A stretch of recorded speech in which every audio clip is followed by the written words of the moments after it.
we were just talking about, phone case versus no phone case, and I've noticed that you've got no phone case on your nice new phone. Yeah, well, this is something I've believed for a long time, and we'll see if it holds up as a good idea, because I suppose it relies on me having not often broken my phone.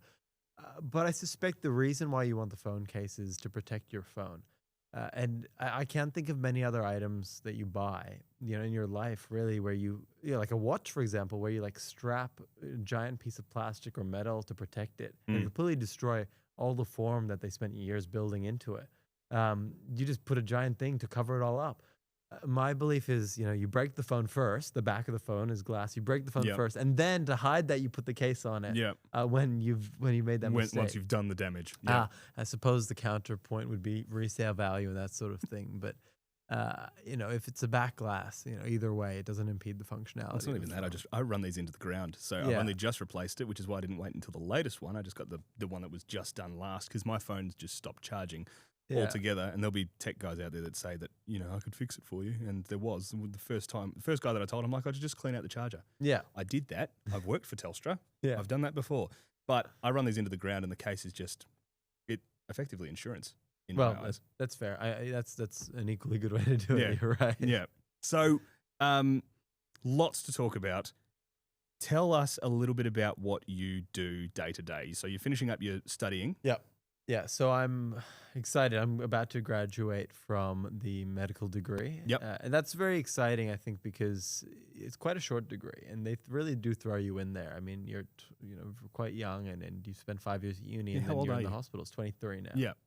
So they put you in the hospital, and it's, I think, one of the few jobs where you basically are taught a lot, but you really just learn on the job. And what I mean by that is you can learn as much as you want, but then until you're actually doing the job, you really don't. You can know as much medicine as you want, but actually doing the job itself is what matters, and doing it well. And it's a very different set of skills.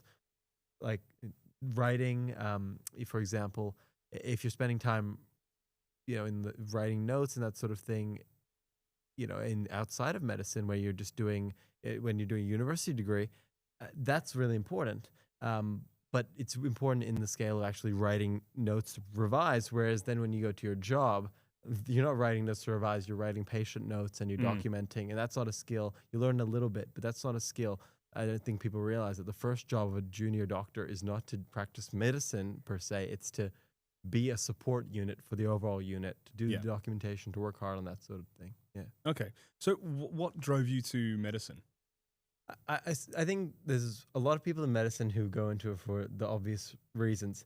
And what are those obvious shallow reasons? Lots of money. But interestingly, you mentioned lots of money. I think it's one of the greatest misconceptions. I feel bad for a lot of parents, especially a lot of, I would say, like immigrant parents who have very aspirational hopes for their kids. Right? You see, these are the ones who encourage their kids to go into medicine. Encourage, push, somewhere in between. And they do it because I think two things. They do it for, number one, job security. Of course. And they do it for, number two, money and prestige. And firstly, the point about job security, I think, is fairly accurate. You can't really get fired unless you do something wrong. You don't really, like, your boss is your consultant, but they're not the ones who fire you. There's a hospital administration. There's a formal process. You don't have someone directly above you who just fires you if you don't do a good job. I think that, and there's a guaranteed job for you. These are all blessings, and they're necessities. I mean, it's healthcare, right? So I think that point's true, but I think the point about money is, and the point about job security, in both those points, it relies on this idea that I think medical students are sort of the average person.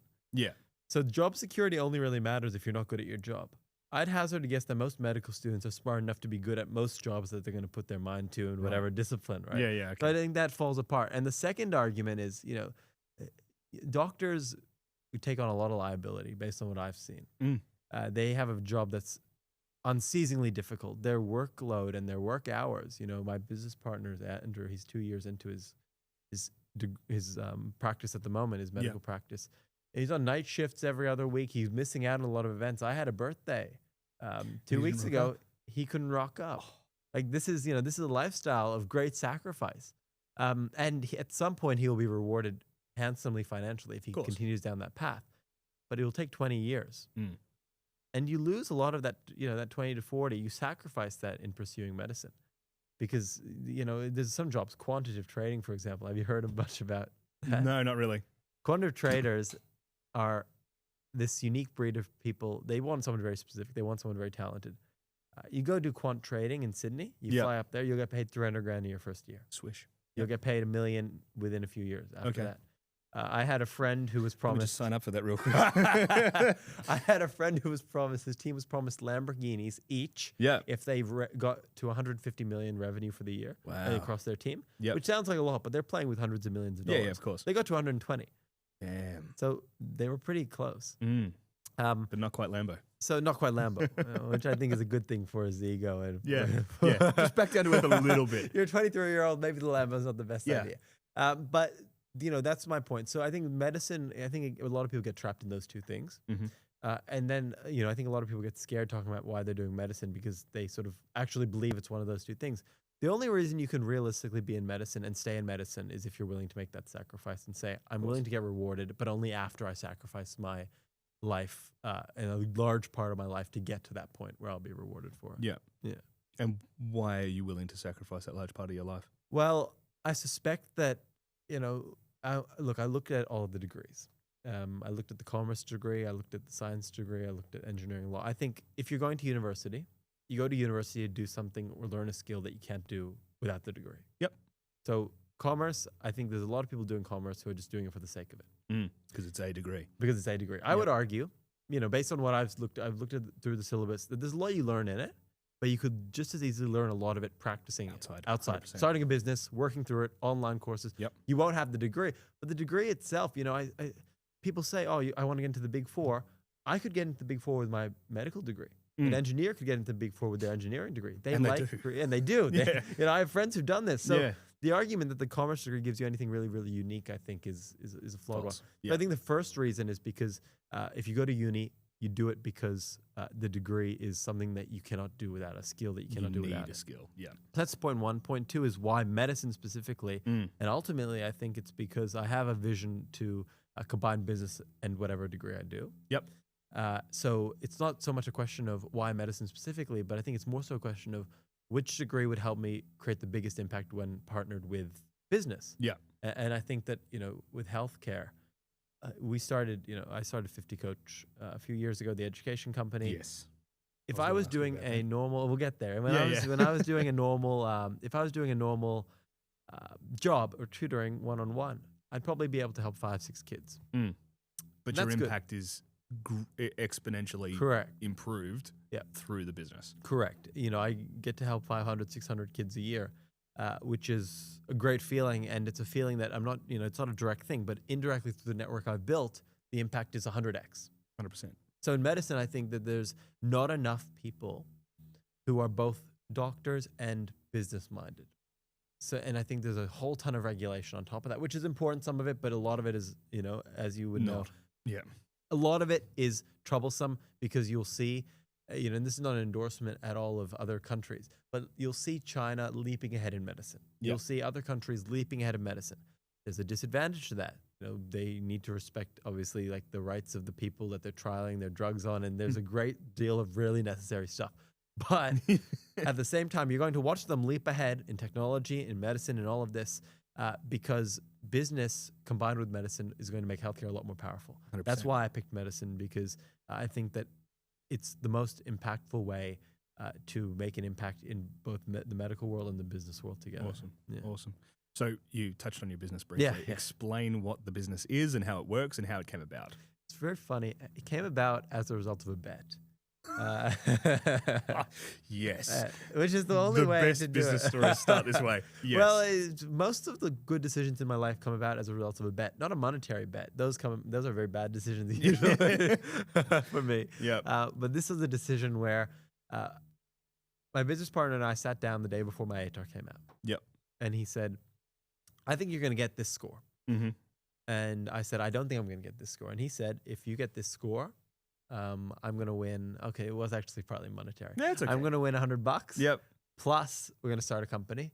I said, okay, well, I want to start a company with you anyway, but okay, let's do that bet, and I'll win $100 if I do as bad as I'm expecting to do. And I ended up doing better than I thought I would. He ended up winning the bet by a considerable margin.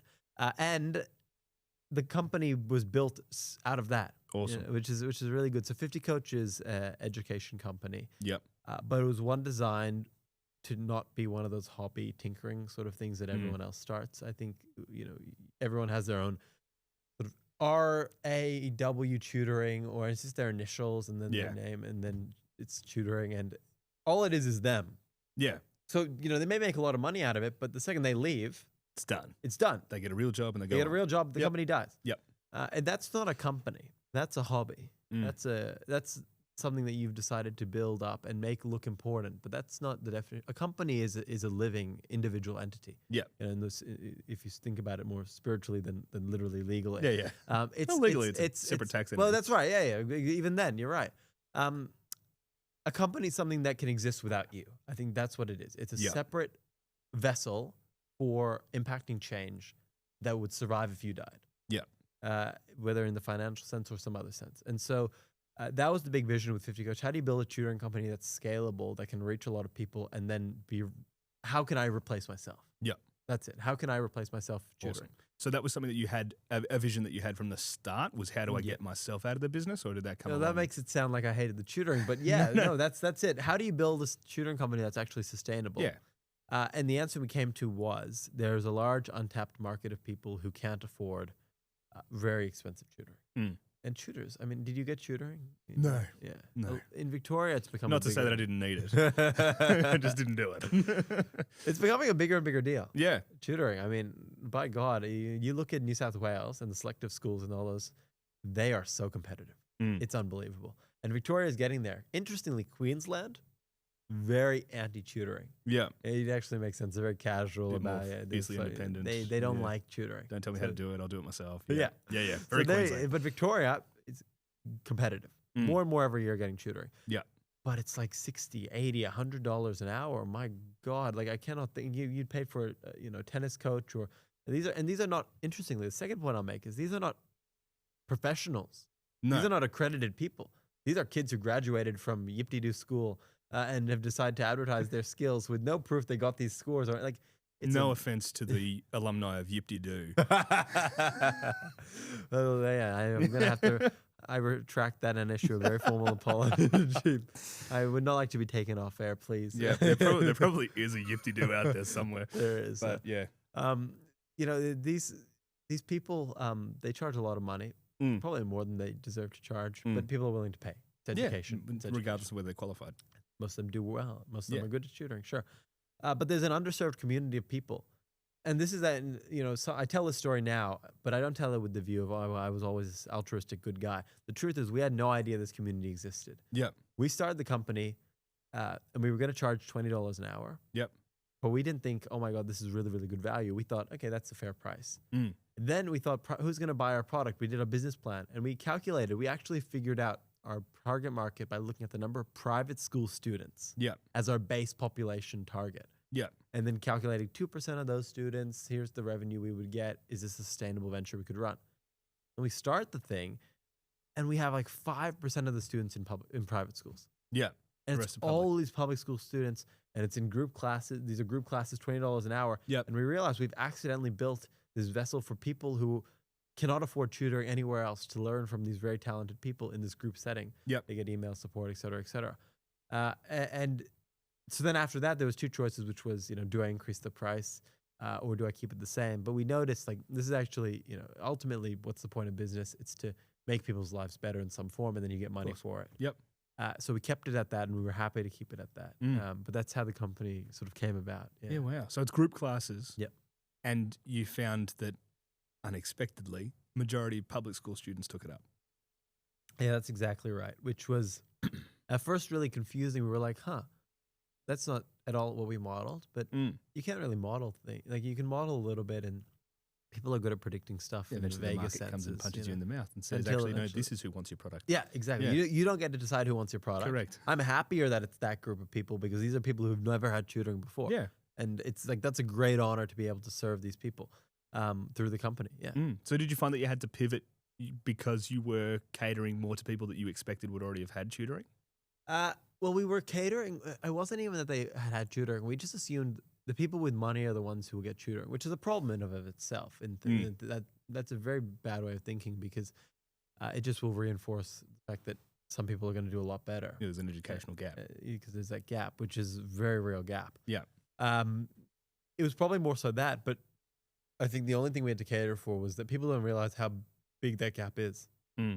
People go to schools in the country, or out, not even in the country, but they go to public schools where the teachers don't show up sometimes. And this is not blaming the teachers. There's barely enough teachers to cover the students. Yeah. They have no resources. They have no practice exams. The students some of them don't even have technology. How do you compete against that with like a school that has all the resources in the world? Hard work gets you some of the way, and the VCE, don't get me wrong, is only a game of hard work. Yeah. But it's a game of hard work plus resources. Yeah. And you don't realize how bad, these are schools that, have like 12 students in them. The average ATAR is 40, 450.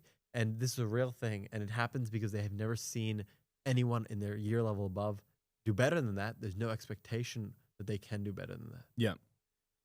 So how would you fix that issue? The education gap? Yeah. Well, I mean, the business strategy is, I think, a good one, which is serving, you build these classes that give them resources for cheap. So that's, I think, a part of it.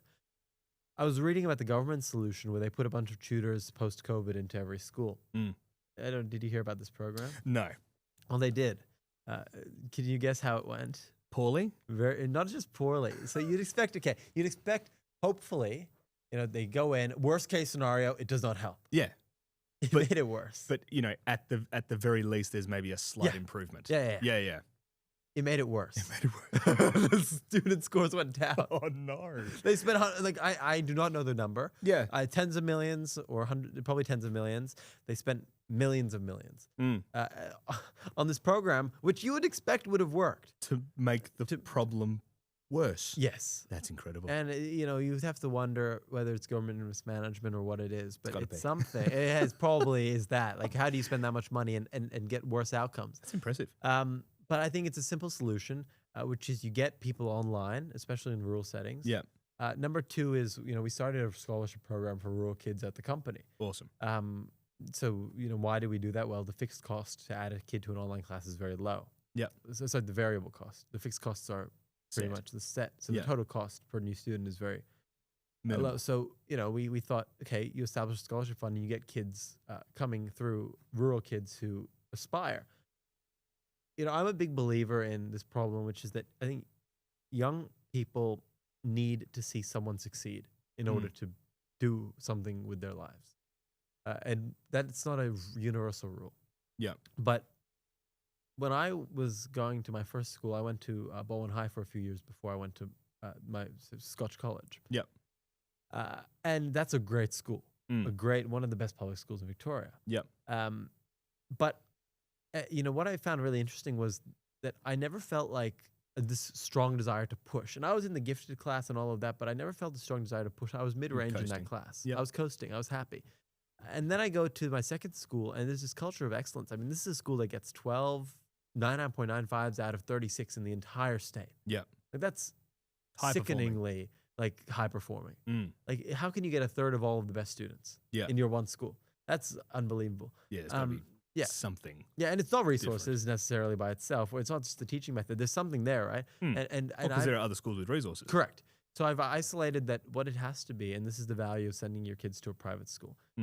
It's that if you grow up with happy people around you, with successful people around you, with people who whose parents have done very well, you see that not only is it plausible and possible to do it, but that it's been done. Yeah. That you can succeed. Look, oh my God, everyone around me succeeded. Why wouldn't I be able to start this business? Yeah. And you learn. Whereas if you spend your time not around really successful people, you learn that it's really hard and really difficult because you're learning from people who haven't. Everyone's reinforcing that it's difficult. Yeah. Yeah. And that's why I suspect these patterns hold. It's because you get patterns of belief in success, and then in other streams you get patterns of belief that success is too far away. Yeah. And the gap will widen and widen. So I think the third answer to that question is, how do we fix this? Is to get more and more kids who are successful in front of kids who aren't. How are you putting the culture of excellence into the company so that the students all experience it?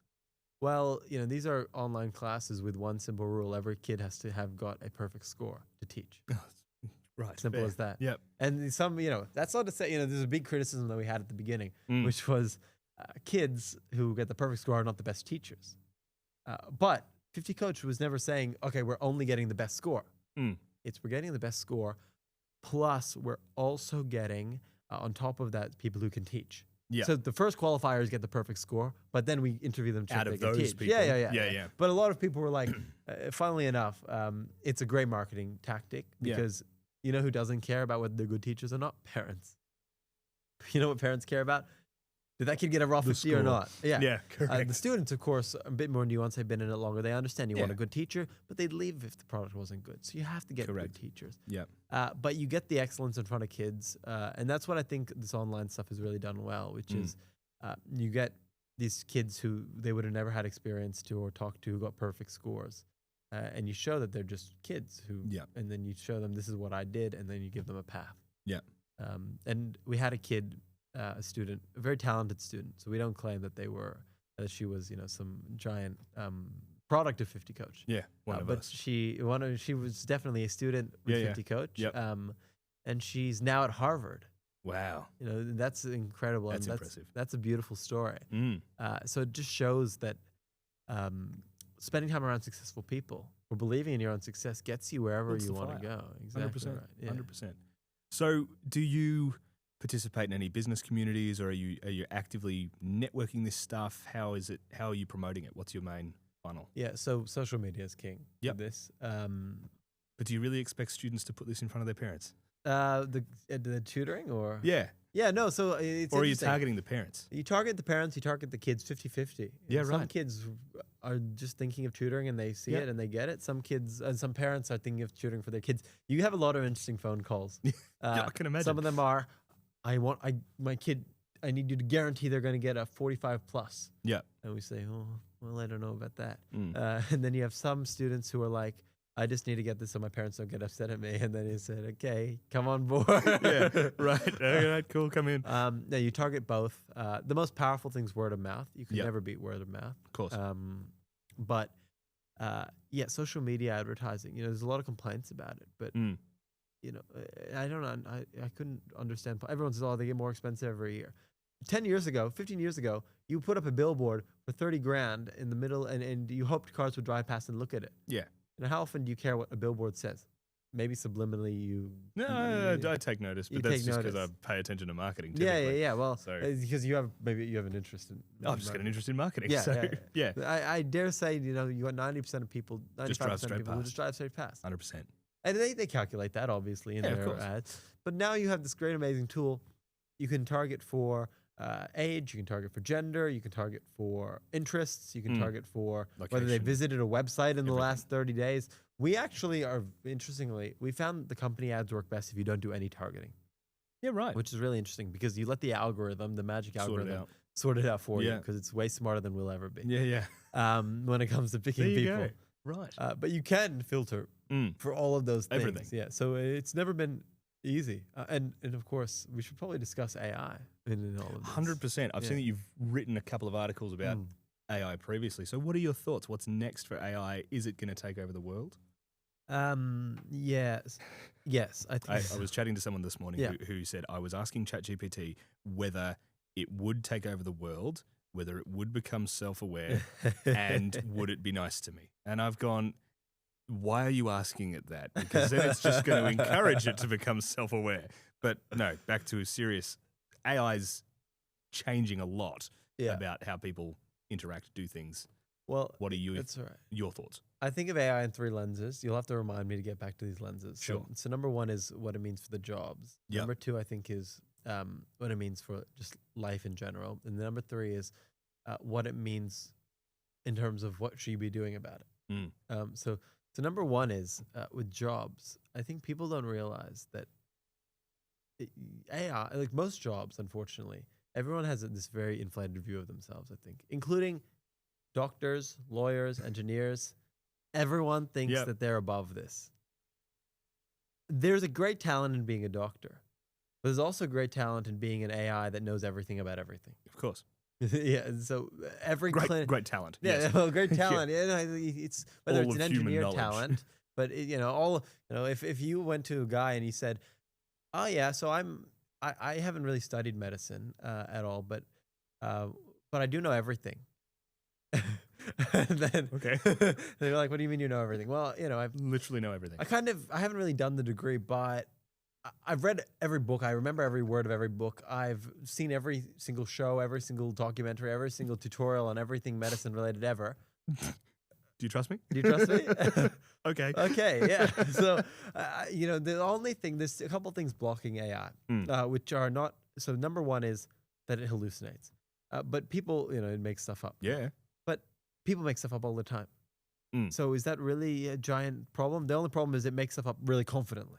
Yeah. So, Well, so do I. So do you. Yeah. So does a lot of people. I know a lot of lawyers who will say, "Oh, you're going to be off scot-free," blah, blah, blah. Wrong. Wrong. Yeah. And then they get convicted for life. Yeah. People make stuff up. So you can't laugh at an AI. There should be a higher standard for AI, no doubt about it. Definitely. But you can't laugh at AI and say, "Oh, look, it makes stuff up. It's never going to replace us." Empathy. People say, "Oh my God, humans are so empathetic." I don't know which group of humans they're referring to, because humans are actually not that empathetic on the average. There's a lot of very empathetic people out there, and I respect them, and I want to live up to be one of those people. But you go into a law firm or an engineering firm, or I'm referring to those three specifically. Yeah. But you go into any job really where someone's under time pressure because they have a job to do. Empathy goes out the window. And you ask, how much time do you have to be empathetic when you've got a 15-minute consultation with a patient and you have to go see the next patient? Otherwise, you're going to build a line of people. That's not very empathetic either, to have a giant 2-hour waiting list. And every single one of them will say the same thing, which is it's a struggle to balance empathy with about that much time. Reality. Come on, it's reality. You know, it's hard to do that balance. So an AI, well, if I said to you, second hypothetical, I've got this amazing therapist. Let me tell you a bit about it, okay? Firstly, it's free. Completely free. Yep. It's not only free, it will listen to you for the entire day. Non-stop. Yep. You tell it anything, it's not going to tell a soul. Yep. It can't. Not only that, it will reassure you and it'll give you the best advice. Not just the best advice. It's going to make you feel good. Now we can decide whether that's a good thing or a bad thing. But it has been trained on every single manual of every single therapist, every single model of care. It knows everything about every single situation, how to take care of it. It's learned all of it. And it's free, and I can give it to you now. I think that sounds pretty good. That's pretty damn empathetic to me. Those 2 points just to say that I think AI is going to replace a lot more than people think. What's stopping it? What do you think? Well, just on that, I was chatting to someone the other day who was literally using ChatGPT for relationship advice. Yeah. And asking whether they were right in this situation. Obviously, ChatGPT is, somewhat programmed to be reassuring and helpful and makes you think that you're right. That being used in that way probably isn't the healthiest thing for a relationship. Yeah. So well, I think I'd really like to touch on this as soon as we get done with AI. If we want to touch on like the way that young people are growing up with 100%. this, let's definitely do that because that is back to the danger. lenses, and then we can jump onto I think that's a great human idea. interaction. So you have this problem with AI, which is it was not this problem. It's great. It's great at everything. What's going to stop it? People don't trust it. But that's not a functionality problem. That's a human problem. Yeah. Right? That's not a problem with the AI. That's a problem with us. Yeah. We don't trust the technology. Fair enough. I mean, it's pretty damn dangerous to build a super intelligence that could rival humanity. A lot of movies about that. Yeah. I've watched The Terminator too many times. I'm sorry. So there's a lot of movies about that. So that's number one. Number two is regulatory boundaries. Definitely. Which is what government's going to allow an AI doctor to run. They won't. Well, where's the liability? Yeah, that's a great question. I've got a friend doing research at Oxford at the moment, sort of an exchange program, looking at that exact problem. How do you assign liability to a robot? Yeah. But counterpoint, is it unethical for humans to be practicing medicine if AI becomes better clinically, if it's more accurate? Because Probably not. The principle of medicine is do no harm. Yeah. Provide the best quality of care. If Do a stuff robot up. can do better care than a human, it's probably unethical for a human doctor to operate, because you're actually taking a risk because you want to do it when you know there's a higher standard of care available. That's an interesting way to flip it. And that's what I suspect, we're not there yet, but we'll get there. I mean, you're training on an endless supply of data, and more data is coming out. And they'll be able to work the robot arms that are really, really accurate, and there's no tremor, there's nothing. Yeah. Wow. Yeah. So that's why I think AI. So what will AI do to our jobs? That's the answer. Yeah. I think so. So how do you we'll go to how you beat that.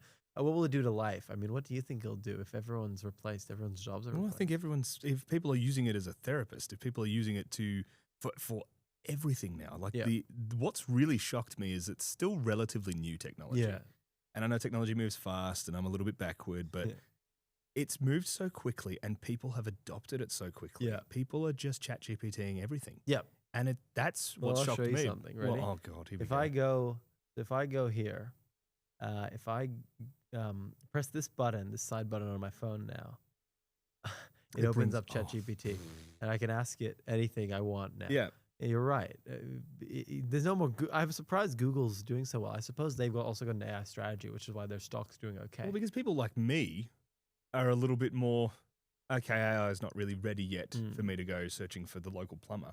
Yeah. It probably is. Yeah. But I'm just doing it the traditional way because I'm not 100% confident with AI yet. I haven't used it. I'm not necessarily a native user. Yep. I'm probably more familiar than, my dad, but I'm not the latest generation. Yeah. I mean, I'm 25, but it's like, it's still sort of new to me. Yeah. So I haven't adopted it. But then there are people that are older than me that have completely adopted it and dived straight in. Yeah. And it's changing how they do everything. Yeah. Well, that's exactly right. That's what shocked me. Well, don't get me wrong. Like, this is an incredible. We both know this is an incredible tool. The reason it's been adopted is because, there's a great document that came out recently which explains what people use ChatGPT for. It's a lot of the things that take a lot of time that no longer take time. Yep. This is like an incredible thing because it frees up a bunch of time.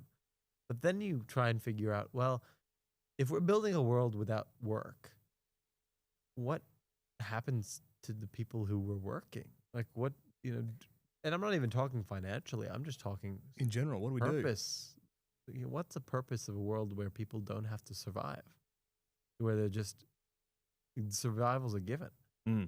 And so this leads really well into the point, which is I think that young people this generation is going to struggle big time, and they're going to struggle big time because they've been brought up to understand that any injustice in or any slight should be eradicated from their lives. Yeah.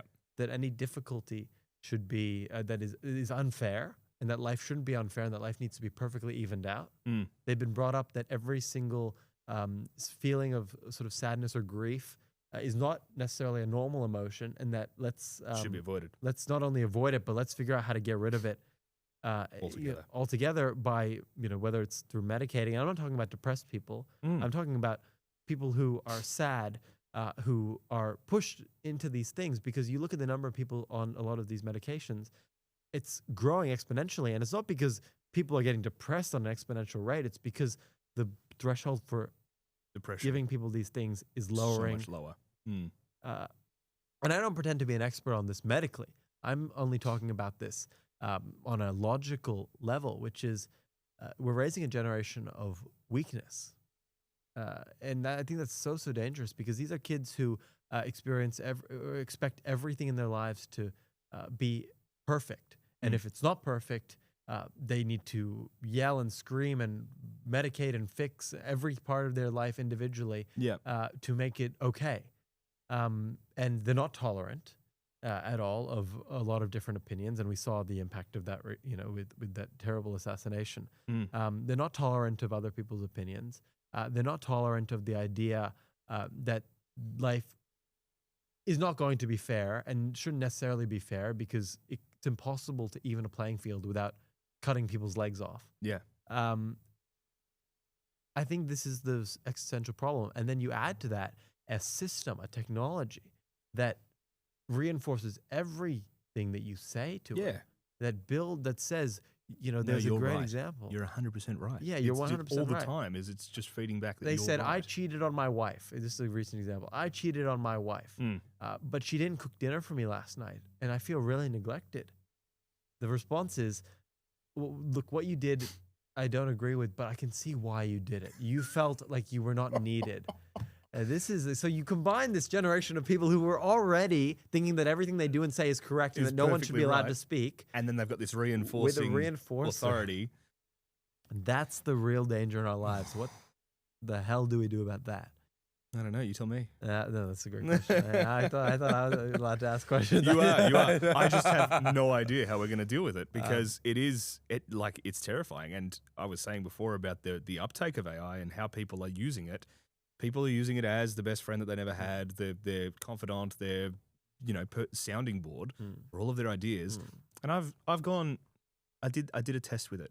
I went and chatted to my uncle, who's super cool entrepreneur, like done a lot of stuff in business, and I've gone, is this a good business idea? Yeah. And I've just created one out of nothing. He goes, no, that's rubbish. I've gone, great. I've taken it to ChatGPT. That's like, this is amazing. It could definitely be monetized. Have you seen the South Park episode? No. Exactly this. Oh, right. The guy tries to create this business. Yeah. Some tech weed. Yeah. Like he had a weed farm that went under because the premise is that they deported all the Mexicans and then South Park. Classic. South Park. Yeah. And so the premise is he's starting a new company using ChatGPT, and it's a tech weed company hybrid, and it's going to raise $1 billion and blah, blah, blah. Yeah, right. And ChatGPT saying this is an incredible idea.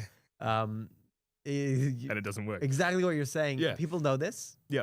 But the problem is, how do you fix it when the companies have an incentive to make these AI agents friendly? Yeah. Because what do you want? You want eyeballs, you want viewership. How do you get viewership? You make sure that people like your product. And the best way to make it likable is to make it likable. Now, I fixed my ChatGPT by putting in the system prompts, which you can change. Yes. Your only job is to criticize me. Bully me. Bully me. No joke. Bully me, criticize me. I want you to act like if I'm not, a gift from the highest agency on this planet, that this is dirt. Yeah. This is rubbish. And that's what worked really well, actually. Yeah, right. Now ChatGPT is a damn useful tool. Yeah. In fact, I quite often feel quite sad after talking. It's like, actually, it really hurt my feelings. Well, one of the guys that I chatted to recently, Nigel, who has Backable, which is a business advisory AI, really good. I got to jump in and play with it, and it was actually pushing back on me, and I was like, oh, good, finally. So he's put safeguards that in there, and it's like, I'm asking this and I'm asking this, and it's like, oh yeah, you're not quite there yet. And it wasn't doing it in a mean or derogatory way, because sometimes people say things, say your business coach, if you've got one, and they're like, oh well, you could, and there's just something about their tone that's slightly off, and so you get all offended and defensive. But it's just an AI, so it's just spitting out, no, this is wrong, you're not there yet. And it was great. Oh, that's excellent. But what do you think? I mean, my contention, I think, about young people is, which I've explained now, I think in a bit of detail, is that it's very dangerous, this combination. But do you see that with people around you, or what do you mean? Where you've got, I look at the older generations, and the one thing that I really respect about them is, you go through a World War II, and you really toughen up, and you go through struggle, which is what life is meant to be. Yeah. And you go through a lot of unfairness, and they've built quite the society for us to inhabit, where they've removed a lot of that struggle for us. Yep. The positive of which is we don't struggle. The negative of which is people expect their lives to just stay perfect. They don't maintain what we've got. Yeah. It's the old saying, hard men create good times. Weak men create hard times. Hard times create. Yeah. Well, some hard men or whatever. However the cycle goes. I don't know if hard men goes into. I don't think that sounds too good now. Don't take it out of context. But no, I understand the point you're making. Strong men or whatever. That's the one. I don't know. Yeah, and that's really worrying to me because. Well, because we're at the precipice of that, and we're living through it. Well, did you see you saw the shooting? Yeah, shocking. I woke up to it. It was. I think a lot of us. I saw. Well, I opened my phone and I saw that. Rest in peace, Charlie Kirk. And I've gone. I hate it when people do these like death hoaxes. Michael Gambon's died, and then you're like, oh, he hasn't actually, and then he actually did, and you're like, are you sure? Yeah. And then the very next post was the up close of the shooting, and I've just immediately heart dropped. Just felt sick. That is a great point. This is the first. I would say the first assassination that I can think of, because I haven't been through many.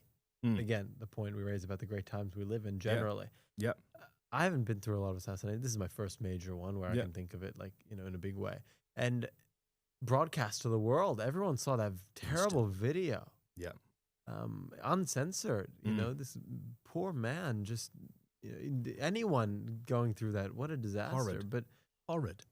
I think to myself, this is the positive and the negative. Elon Musk, he's a strong arguer. Free speech. Yep. Let people see. Yeah. I saw that video. I'm like, this is really testing me because I didn't want to see that. I didn't want to see that. Yeah. Now, a few days later, I'm very happy I saw it. And I'm happy I saw it because it illustrates the brutality. Like you cannot, okay, you hear someone gets killed. You sort of, okay, that's you terrible. See someone get killed in that way. You understand that this can't happen. Yeah. This is not the way to live. No. And that we are it's what you're talking before about, like the social contract. Yeah. Very, very easy for that to just evaporate. Yeah, yeah. Well, the contention is very simply that people trust in things. They trust in money supply. They trust in government. They trust in the government's military. They trust in the goodness of the people running the country. Yeah, the rights that we are afforded. They trust in the strength of the police force. They trust in the ability of intelligence agencies to commit or to do intelligence. Yeah. Which can be proven wrong at the slightest mistake, rock a lot of faith, and just like a bank run would have happened back in the old days, or a stock market crash would have happened like, in April with the tariffs, it can happen physically to the real world. Society can crumble really easily if people don't believe that things are stable. And that, this is the type of event that does that. Somehow this hasn't happened. And, I know you're not being political when you say this. I'm not being political when I talk about Charlie Kirk and his views. I think they're irrelevant to this conversation. Oh, it's a barbaric act, regardless of who it is. But I think looking at the way that they've reacted, how around the world, there's a vigil this Thursday. Yes.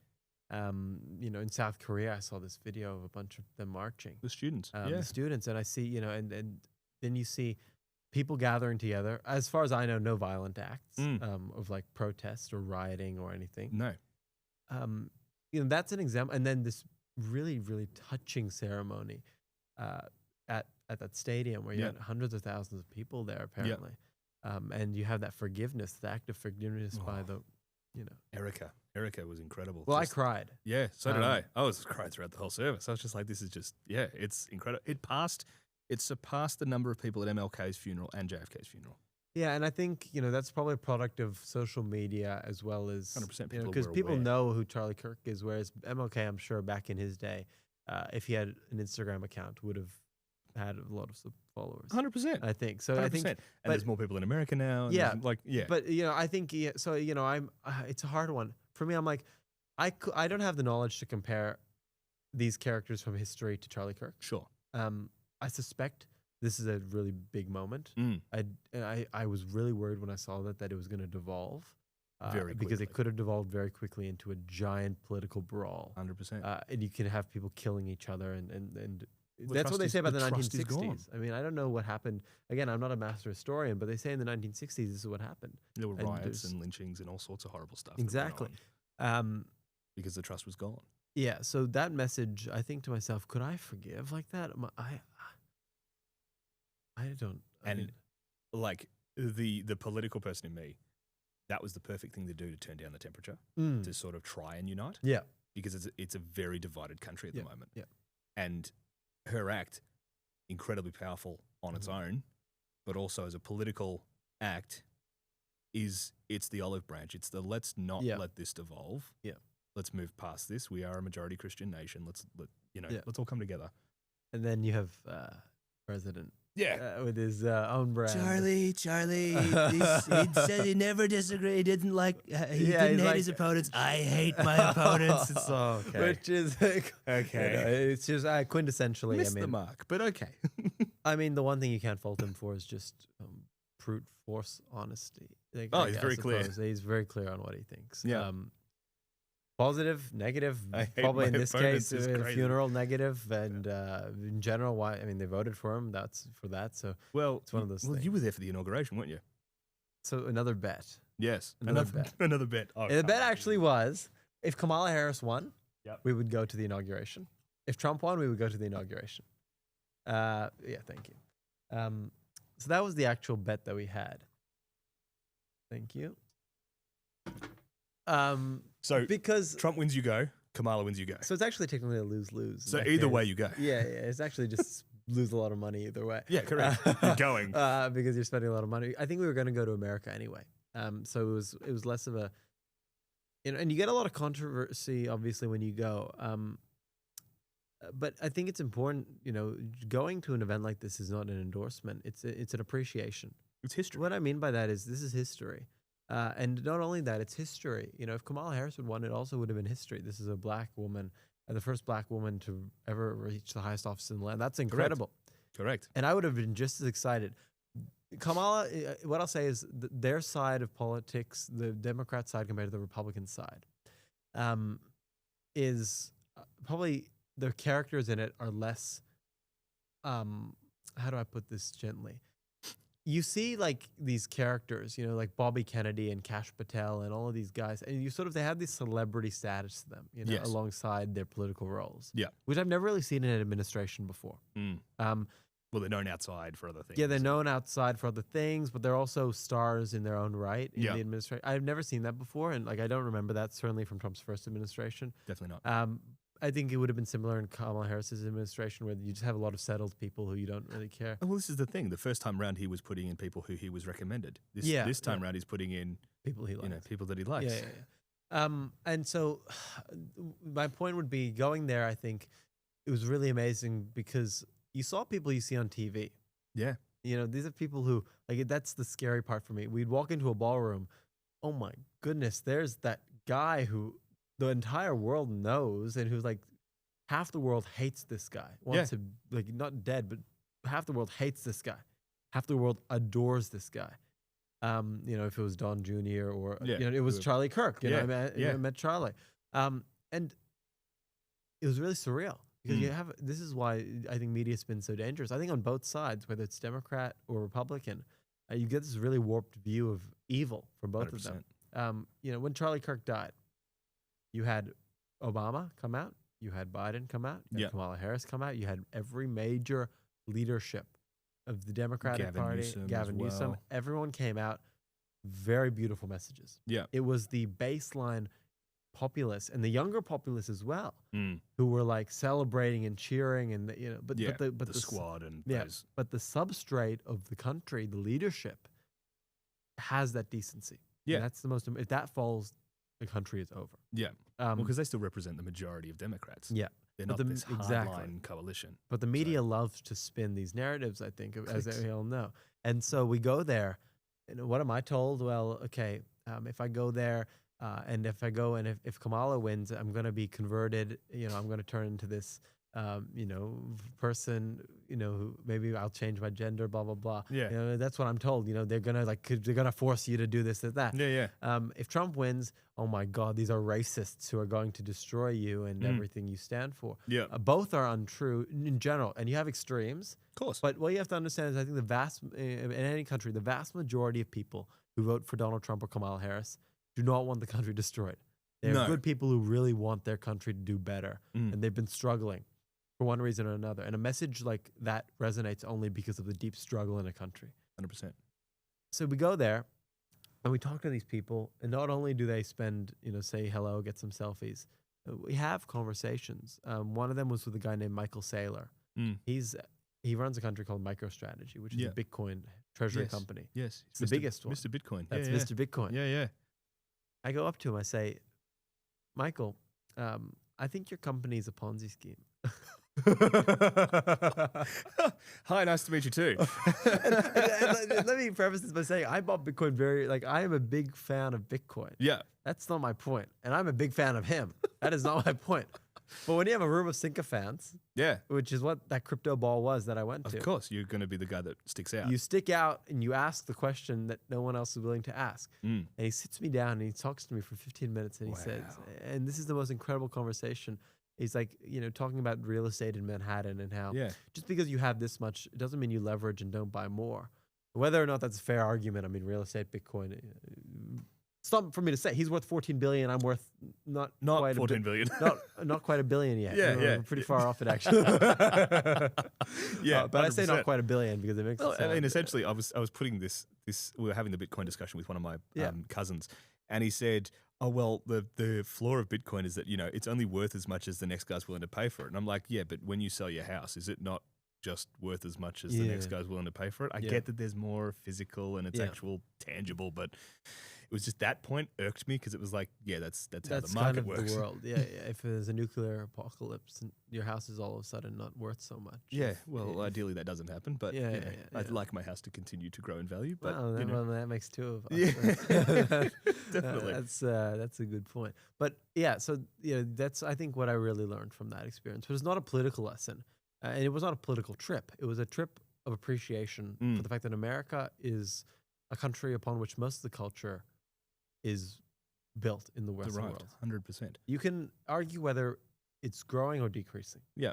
I see many say it's decreasing. I mean, you look at the Australian opinions of America. Okay, fair enough. And that's, it's getting worse and worse for one reason or another.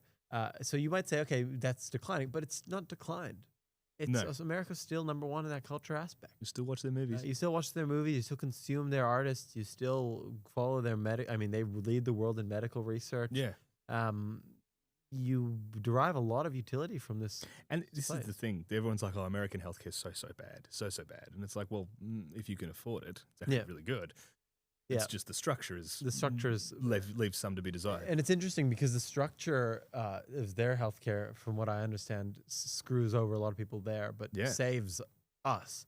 And what I mean is all that money pays for the research and development that funds the drugs that allow Australia to have this beautiful system. Yeah, which we're all benefiting from. Yeah, so there's definitely a way they could do it better. I'm sure there is. I'm not an expert on health systems, but I think people neglect to realize that their system creates the profit incentives for these companies to build these amazing medicines that we all take, and use. So it's not as easy as some would say to extricate it all. 100%. Yeah, but a beautiful, craziest trip I'll ever to undertake in my life. Yeah. Did you go to all the monuments? Was it just DC that you went to? Or So DC, we went to all the monuments. The monuments were fun. I've been to DC a few times. Yeah, right. DC is a different place during an inauguration. Of course. Especially because it's a largely fairly one-sided city politically. And it changes very dramatically for that one weekend. There was, but again, there was a women's march there, sort of in protest, very peaceful event. There was a MAGA march, fairly peaceful event. I think the problem is that when you try and inflame people or cast them as evil on either side, it's just a disaster. Like, it just hurts people. And the one thing I learned was that this is a group of people who respected, they really seemed to not care who you were from, as long as you were sort of there in celebration or there, to appreciate what was going on.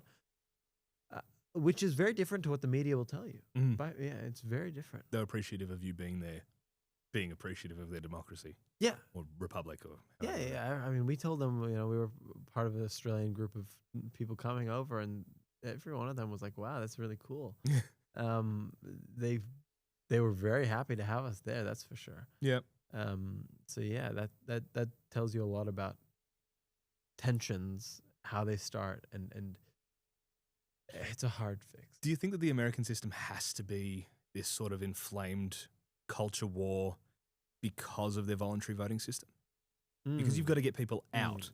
You've got to be, they are literally going it's a great point. Take everything away that you love. You have to get out and vote. So it's become this fear mongering, as opposed to, maybe one day previously you were able to run a positive campaign. That's a good point. Probably. I think so. I think that's fair. I also, but, I think that it's really hard for people from other countries, including me or anyone else, to sort of look at the U.S. and criticize it. I think everyone has a right to do so. I think there's a lot of things you could criticize it for. But I think America is a very unique country, the way it was founded, the belief systems that it rests on. The idea, for example, that they want to defend themselves from a tyrannical government.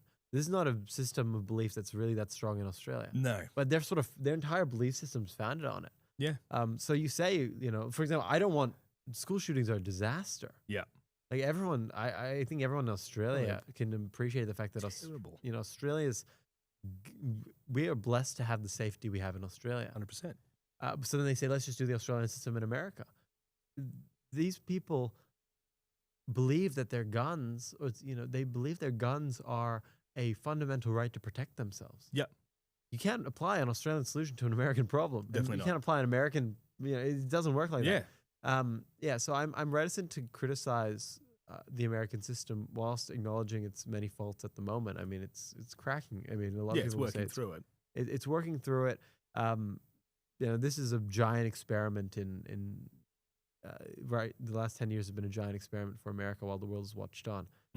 50 years we'll know how it all turned out, because that's only that lens of history is an accurate one usually. Yeah. Hindsight's 2020. Yeah. Like everyone hates everyone until, and again, like no one's universally bad, right? So I think like if I was a Democrat, what would I be thinking? I'd be thinking, this guy's the worst guy ever. Well, it depends. Are you a Kennedy Democrat? That's fair, but I think the Kennedy Democrats don't. I think it's so polar that they don't care. That's what I think. Well, the majority of the Kennedys are still Democrats. It was only that one guy that jumped across. Yeah, exactly. But you talk about Charlie Kirk before. The Charlie Kirk effect was among young people. More people voted Republican last election than ever before. Yeah. I know, like we can wax lyrical about political trends and all that sort of stuff, but it's interesting to have a look at that, because yes, it's polarized, but there are still people changing their minds. Well, I'd say ignore the message of the political message he brought, even if you want to ignore the religious message he brought, and focus on the message that he brought. And I think it provides a blueprint for how you convince people effectively. Speak to people. Which is speak to people and preach hope. And I don't even say preach in a religious way. I just say just in general. Just in general. Positivity. Show this vision of explaining yourself clearly, of talking to people, of being nice as you can be. Yeah. Always, even as hard as that is with people. And I see the argument, I understand the argument that people say some views are really nasty views. Sure. That hurt people and therefore they shouldn't be open. But what's the alternative? You want to put these views in a dark box and let them fester and grow into like some alt-right part of society. Correct. where they become nasty and vicious and violent and unquestioned, and then bubble up into this terrible uprising. No, you air this stuff out, you find some common ground, and you find a pathway that the majority of the country is willing to work on. And I think his core message was, I may hate your ideas, but I don't hate you as a person. You're still an American, so there's still a base level that we can talk. Yeah. Which I think is, unfortunately going away from politics at the moment. Very tribal. Yeah, this is the one thing about Australia, though. It's really... We're much more laid back. We're insulated. This is a great blessing. I think it's a great blessing. I think it's, in some ways, it's not as exciting, but that's probably a good thing. I mean, do you want your politics to be a reality TV show? You're fired. No, not really. But like, I guess you want people to be paying attention. So there's that balancing act. You don't want to make the enemy, the other. I was literally about to say the enemy. So there you go. That's how it is. Yeah. Tribal. You don't want to make the other people seem like your enemy. Yeah. But you also want them to pay attention. Yeah. So it's balancing. Well, I've spent a lot of time. Like my fundamental belief is, and I'll stand across this for as long as I can until maybe it becomes too hard, and it'll be other people's choice to stop this rather than my own. I have a lot of friends who are left wing. I have friends who are socialists. I have friends who whose value system are they're very right wing. I have a lot of friends who are extremely right wing. I have a lot of friends who are moderately right wing across the spectrum. And that's it. That's all you need to do. Because if you have only a set of friends that are in the political belief you agree with, reinforce yours. I think that's how this starts, in America. 100%. And I saw this statistic this morning, which was in the 1950s, 60s, 70s, 93% or 94 or whatever, 90-something% of families would have been happy with their kid or themselves dating someone of a different political orientation to them. And now it's in the low 3-4% range. That becomes a real problem. Do you think the ideas have diverged? Yeah. The core ideas? Yeah. The core belief systems between the left and the right in the US, they both want the same thing, right? They both want America to be better. But that's the hope. Some of them, yeah. That's what you hope. That's what correct. you hope. Yeah. If that's gone wrong, then something is seriously wrong. But you have to start at that, because if you don't start at that, then you don't have anything. Yeah. There's no common ground. So if that's the common ground, you both want America to get better. I just think that they've completely. You have the independence. Yeah. So, and you have a lot of people who can be swayed, which we saw at the last election. Yeah. And at the election before, and they swap. There's different leaders each time. Which is, to the people that are like so entrenched in their tribes is horrifying. Yeah. How could you possibly switch? Yeah, exactly. What, you voted for Biden and Trump? Yeah. Yeah. That's right. So it's possible to switch, but yeah, just the ideas on each side are obviously more and more extreme and entrenched. As the longer we can avoid that here, the better. The better, 100%. But at the same time, learn from America. Learn from the fact that you have characters like Charlie Kirk, and I'm sure some other left-wing examples as well. Openly, America has a lot of open political dialogue. Yep. I think about this guy, Friendly Jordies. Yeah. I like him. I think I think the way that he engages with young people is quite good. He's simply entertaining. He's entertaining. He cares about what he talks about. He believes what he talks about. Yep. He brings people with him. Whether you agree with it or not, he's able to execute and point out his point very, very well. 100%. I'd love to have him on. If he wants to come on. I know I don't have many subs, but I'd love to have you on. Wouldn't that be amazing? Yeah, that'd be great. That's my big spray about all of that. Yeah. Yeah, but as for like what to do about AI, I mean, have you considered what will happen? We'll jump back to the AI discussion. Did you finish on the lenses? We talked about all three lenses. I think so. Yeah, good. Yeah. So what do you? Well, the third lens is what do we do about it? Yeah, yeah, that's the third lens. Which is, I think, a few things. Okay, firstly, what the most basic thing that I'm saying to everyone now is, invest in AI in some form. It's so simple, and this is not investment advice. This is just. Do your own research. Do your own research. Yeah. Let me be very clear. Don't go buying some stock that's risen 10,000% in the last 6 months. He said to do that. No. That's actually what I've done. But don't do that. Don't do that. But understand that your backstop on a world of artificial intelligence is an investment in artificial intelligence. So how do you insure yourself against that? Well, in some form, get an investment, whether that's an investment in your brain, of understanding it and doing the courses and learning about it, or learning the tools better than anyone else. Because there'll be this Goldilocks region where AI is not independent and you can use the tools to get ahead of everyone else. Yeah, become a prompt engineer or whatever. Exactly, all of that. So that's it. So that's number one. Invest in it in your brain. Invest in it, if you can, in some form financially. And those two things are going to be really important. And then after that, really, the only thing you can do is go for the jobs that are the least AI-able.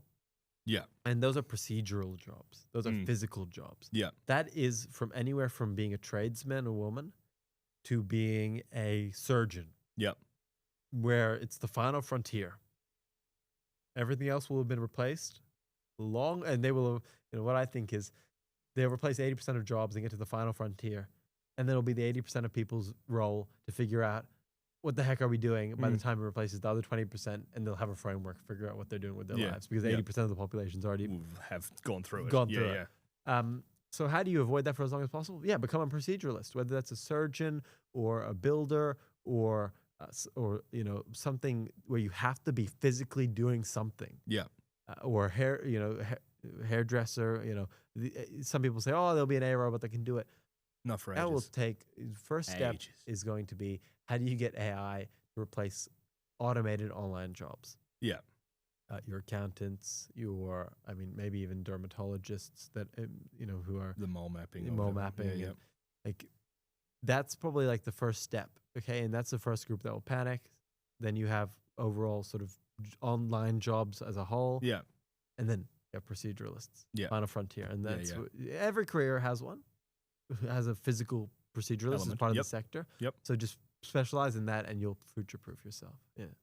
So hairdressers have a while to wait. Yeah. Which is good. Yeah, that's right. Well, I mean, they've got the robot has to be able to talk therapeutically. A lot of people's hairdressers, gossip, right? A lot of people's hairdressers and barbers, they want to talk. They want to chat, and it's therapeutic to go chat to somebody for 45 minutes or however long it takes to get your hair done. Longer for some. Yeah. Yeah. I try and keep mine short, but you know, sometimes That it makes takes one time. of us. Yeah, You yeah. know, I've got a guy. I was going to say, there's not a hair out of place. I've got a guy named Sammy. Fascinating guy, actually. He's out of this club in the city, the Kelvin Club in the city. Yeah. And he's got this little thing. And he used to cut hair on Madison Avenue in New York. Wow. That's an incredible story. He cut the hair of George Clooney, I believe. Oh, wow. He cut the hair of Netanyahu as well. Yeah, wow. Before he was the prime minister, when he was just a senator or something. Yeah. That's that's a pretty cool job. It's pretty wild. Yeah. So that's why I enjoy chatting to my hairdresser, because you learn these things. So you know a lot of people. Yeah. Who's the craziest person you've met? That's a great question. Not necessarily they are crazy, but the one that I'll find most. Yeah, that's an awesome question. I mean, it's interesting you say that. I would have said before that event that the interesting thing about Charlie Kirk was that when I went to America, I'd show people, here's a photo of the son of the president or the head of the FBI, or here's a photo of we met a lot of Democrats. We met Amy Klobuchar as well, actually. Yeah, who's right. a very senior Democrat. Yes. And we were actually trying to get, I remember my friend Jeremy was trying to get, was hoping to get tickets to the inauguration before it went inside. It was outside. Right. Yeah. Nice. And you could only really get them from the senator's office. So he walks in and he sees Amy Klobuchar's office, and he knocks on the door and he starts talking to them. And he's like, hey, could I have some tickets? And they're like, no. And then a voice echoes from inside the office. I know an Australian accent from anywhere.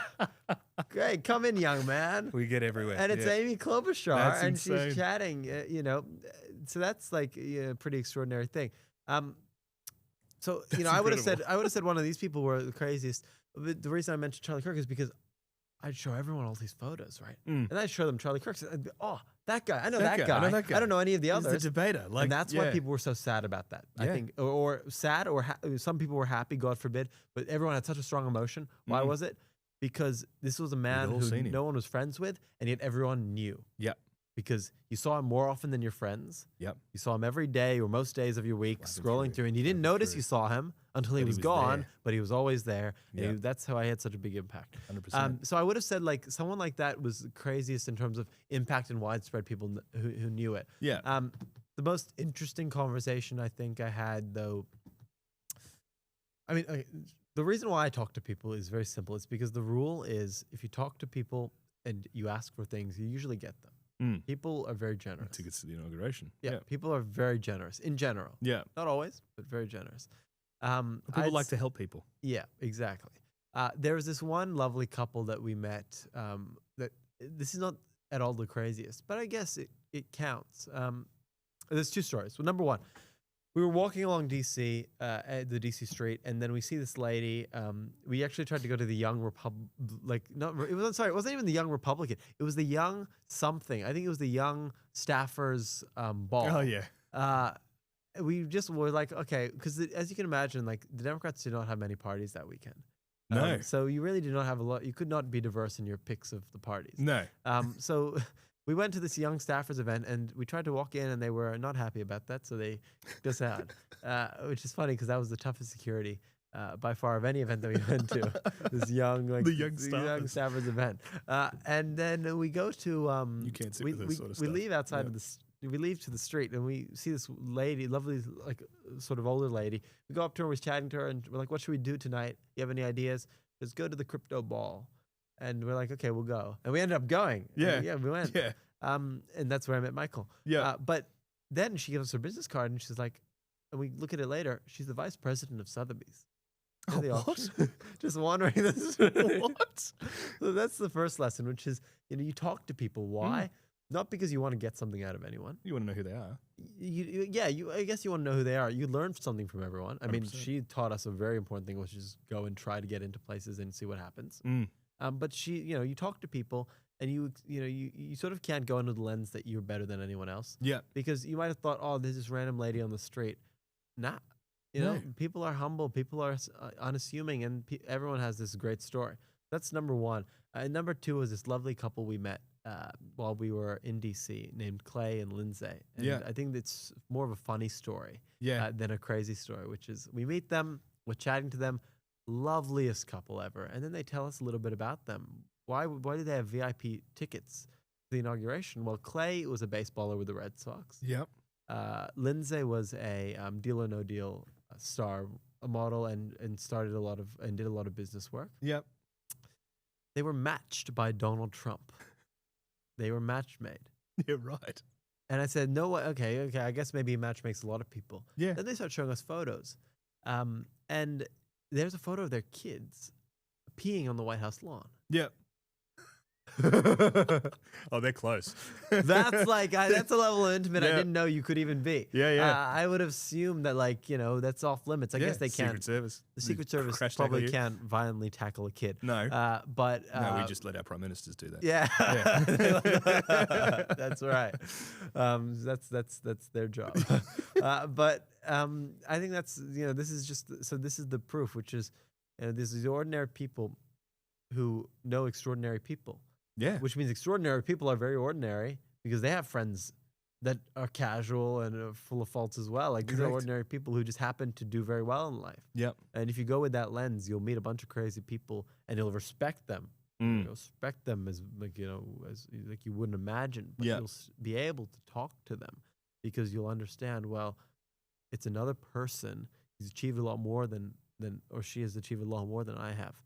But it's just another person. It's just another person. Awesome. Yeah. Really cool.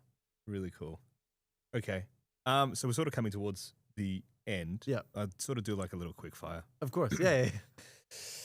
But I really don't know what to say because we've covered so much ground. So I always struggle with this bit because we get so deep into the conversation that it's just like, how do we finish it? But if you had one message that you would send to, let's go with Australia first and then the world, what would it be? So the message that I'd have for Australia is that we've got a great coach. country. Oh, use 50 coach. Yeah. The message that I would send to Australia is that we've got a great country with a lot of benefits. We're a peaceful country. We're a chill country. We're a country that has a very strong sense of who we are. But that we're a country that needs to preserve those things and needs to expand on those things. And what I mean by that is we need to think bigger. I think that's the big thing. We have a lot of eyes on us around the world when we hold the F1, we hold the Australian Open for tennis, we hold all of these amazing world-class events. I think that there's an opportunity for Australia to be a really giant world player because a lot of countries respect Australia for the fact that we are who we are. And like the Americans love Australia. Because we're chill and they think we're cool. Not really reciprocated at the moment. No, but they do, like on a sort of citizen level. Yeah. So the message to Australia is take what we've got and make it bigger and better. Make it so you can start a giant company in Australia that can rival the tech giant. Build up a startup scene that can do that. Build up a government support scheme that can do that. That actually incentivizes that. Yeah. And then settle down to common sense. And common sense is not controversial stuff. Common sense is don't be political on things that aren't political, like crime. Don't be political on things like home ownership. These should never be political issues. Everyone should agree that these things are out of control. Everyone should agree that there needs, we need to fix them in some form. You can disagree on how to do that, but don't constantly make it a political football. Don't constantly turn it into a political football. People are getting broken into in Victoria at a rate that is unbelievable. Yep. I went on holiday. My family went on holiday. We got a notification on our phone. 4 masked guys breaking into our house. We weren't home, so they went to the next house, took a machete, threatened the old man with it, stole all their cars. All right. That is not a political issue. That is a human issue. Yeah. That's just a societal issue. So to take your quick form question and turn it into a long-winded answer. That's cool. Be better at enterprise, but also just fix the things that should, and if you have to be harsh to do it, be harsh to do it. You know what's worse than maybe putting someone away for longer than they should be when it comes to violent crimes, or not letting someone who could be on bail out of bail that quickly?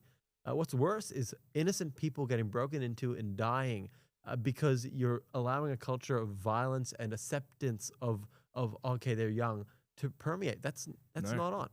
So that's my message. And to the world, I suppose it's to learn from Australia because despite everything I've just said, we're doing a pretty damn good job of keeping our ship above water.